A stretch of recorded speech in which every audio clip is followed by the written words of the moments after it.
পরিবেশে সাইকেল আপনি একটা বড় বার্তা নিয়ে সাইকেলে করে যাবেন, কি বলবেন? দেখুন, কয়েকদিন আগে আমরা পরিবেশ দিবস পালন করেছি। আজকে বিশ্ব সাইকেল দিবস ছিল বোধহয় 3 তারিখ। সরকার থেকে এটা সিদ্ধান্ত নেওয়া হয়েছে যে আজকে সারা দেশেতে সাইকেল দিবস পালন হবে। তো আমরা সাইকেলে করে বেরোবো, তার সঙ্গে কিছু মেসেজ সোসাইটিকে আমরা দিতে চাই।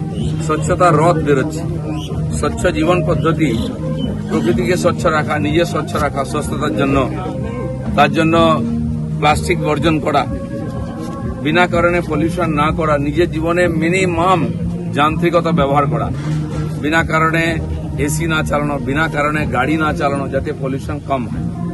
কারণ পলিউশন একটা বড় সমস্যা, বিশেষ করে শহরে। তো সেই জন্য আজকে এই রথে এটা একটা বিশেষ মেসেজ থাকবে। বাকি তো অন্যান্য অনেক কিছুই আছে, কিন্তু এটাকে পিন পয়েন্ট করা। জলবায়ু সুরক্ষার একটা বিশেষ বার্তা আজকে সাইকেল ডেতে রাখছেন জলবায়ু সুরক্ষার ক্ষেত্রে। হ্যাঁ, কিন্তু আমরা পরিবেশ থেকে জলবায়ু এটা একসঙ্গে যুক্ত আছে। জলবায়ু পরিবর্তন হয়েছে কারণ প্রকৃতির উপর অত্যাচার হচ্ছে, পরিবেশ দূষণ হয়ে যাচ্ছে। তার জন্য প্রকৃতির মধ্যে বড় বড় দুর্ঘটনা ঘটছে, সুনামি থেকে আরম্ভ করে পাহাড়ে ধস নামছে, অসময়ে বৃষ্টি, বন্যা হচ্ছে, বৃষ্টির সময় হচ্ছে না, চাষবাসের ক্ষতি হচ্ছে, জল সংকট শুরু হয়ে গেছে। এগুলো পরিবেশ দূষণের জন্য হচ্ছে। পরিবেশ দূষণ তখনই কম করা সম্ভব যখন আমরা লাইফস্টাইল চেঞ্জ করব। নিজের খাওয়া পরা, থাকা, ঘুমানো, কি জিনিস ব্যবহার করছি, প্লাস্টিক ব্যবহার বর্জন করে দেওয়া উচিত, আর বিনা কারণে পলিউশন না বাড়ানো।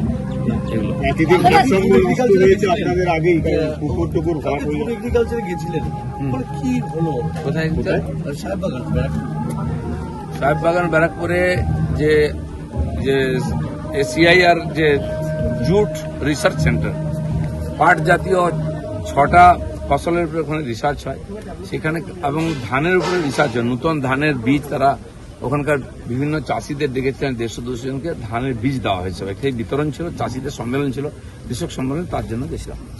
দাদা, এই যে জলবায়ুর কথা বলছেন, প্রাকৃতিক ভারসাম্য রক্ষা করার কথা বলছেন, কিন্তু আমরা দেখছি এর আগের সরকারের আমলে সারা রাজ্য জুড়ে একাধিক তৎকালীন শাসক দলের নেতারা পুকুর ভরাট করেছে, নদী ভরাট করেছে, নদী চুরি করে নিয়েছে। প্রকৃতির ভারসাম্য প্রকৃতি এইভাবে নিজেকে তৈরি করেছে, তার দ্বারাই হয়। আমরা পাহাড় কেটে দিচ্ছি, নদী বেঁধে দিচ্ছি। আমরা যেখানে দাঁড়িয়ে আছি, এখানে নিউ টাউন, পাশেই চারদিকে ভেড়ি আছে। আমাদের সরকার ভেড়ি সংরক্ষণ করার এবং ওয়েটল্যান্ড বাঁচানোর সংকল্প নিয়েছে, সংকল্পপত্র দেয়। তাই আমি পরিবেশ দিবসের দিন ধাপার মধ্যে গিয়ে ভেড়ির মধ্যে সেখানে অনুষ্ঠান করেছি স্থানীয় লোকেদের, বাচ্চাদের নিয়ে। সেখানে এই কথাটাই আমরা বলেছি। তো ভেড়িকে বন্ধ করা হচ্ছে, পুকুরের, গ্রামের মধ্যে, শহরের মধ্যে সমস্ত পুকুর বন্ধ করে বাড়ি হয়ে যাচ্ছে। আজকে আননেসেসারি বন্যার যে জল, বিনা কারণে জল উঠে যাচ্ছে বাড়িতে, কারণ যে জলাজমি ছিল, যেখানে জলটা জমা হতো বৃষ্টি হলে, সেগুলো বন্ধ হয়ে গেছে, বাড়িঘর হয়ে গেছে, ড্রেন বন্ধ হয়ে গেছে, ফলে জল আমাদের বাড়ির উপরে চলে আসছে।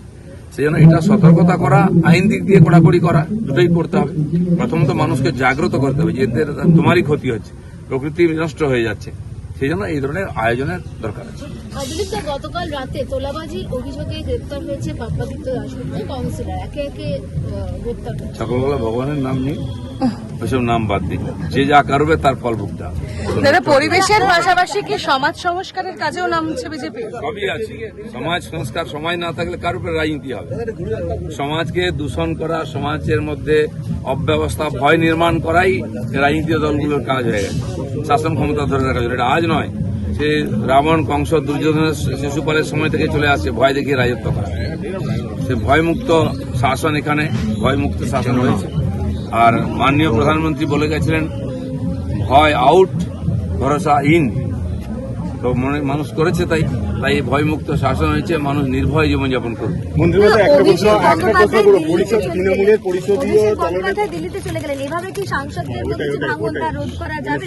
আপনি যেখানেই যান, কোনো পরিবর্তন হবে না।